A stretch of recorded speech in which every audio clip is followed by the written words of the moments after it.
More disruptions for Canadian air passengers could be on the horizon as the Union for Air Canada pilots flags upcoming job action.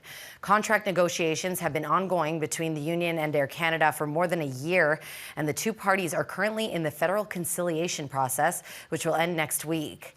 Joining us now is former Air Canada Chief Operating Officer Duncan Dee. Duncan, if anyone has insight on this situation, it's you. The two sides remain divided over pay and a number of other issues. What else are they negotiating, and why do you think they can't come to a consensus? Well, really it's about pay. What we've heard from the bargaining table is that many of the issues that have been brought to the table have in fact been resolved. And there are several items that are still outstanding, but the number one issue that seems to be preoccupying pilots has been pay. And if anyone has been flying recently, they'll see Air Canada pilots actually wearing lanyards which say, world-class contract, because pilots are looking at not other contracts in Canada, but contracts in the United States as their inspiration. What have we been hearing from Air Canada on these negotiations? I think at this point in time, Air Canada is anticipating being able to reach an agreement. I think they've got very good reasons for feeling optimistic. The union that they're negotiating with, the Airline Pilots Association, or ALPA, is the same union that represents pilots at WestJet. We'll remember what happened at WestJet a few months ago when they were negotiating with ALPA. And while it went to the very last minute, they did reach a tentative agreement. And so I think when we're looking at the pattern here, there is clearly a way forward. There is a way to avoid a strike. And we now have, a union that has reached an agreement with its employer. And so we shouldn't anticipate anything different when they're dealing with Air Canada. And they're currently in federal conciliation, which will end on August 26th. That's when a 21-day cooling off period will begin. Pilots would be in a legal position to strike as early as September 17th. What do you think could happen here? Look, having gone through this process myself, what generally happens is the most intense period of negotiations will begin, as soon as the pilot strike vote results are announced.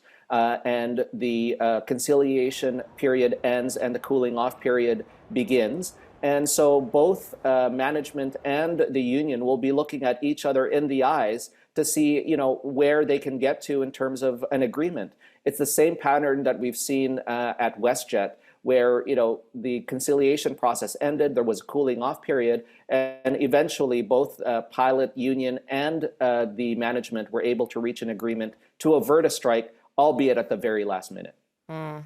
Now let's talk about how this affects Canadian air travel as a whole. It just seems like Canadians can't catch a break here. We've had WestJet strikes this year, now possible Air Canada looming strike. You've talked about this before. There's a lack of competition in Canada, which often leads to higher prices, delays, and more. Is this just becoming our new normal?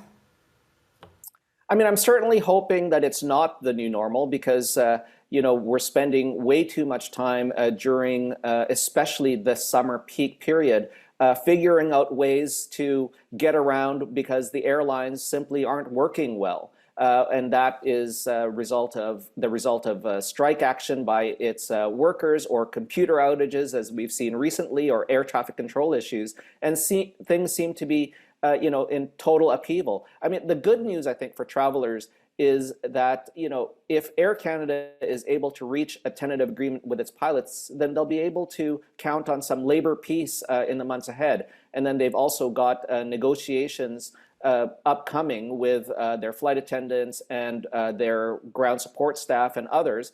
And hopefully, if they're able to reach a first tentative agreement with their pilots, they'll be able to set a pattern for labor peace for the foreseeable future, so that Canadians don't have to worry about whether they're going to be able to get to their final destinations when they travel by air.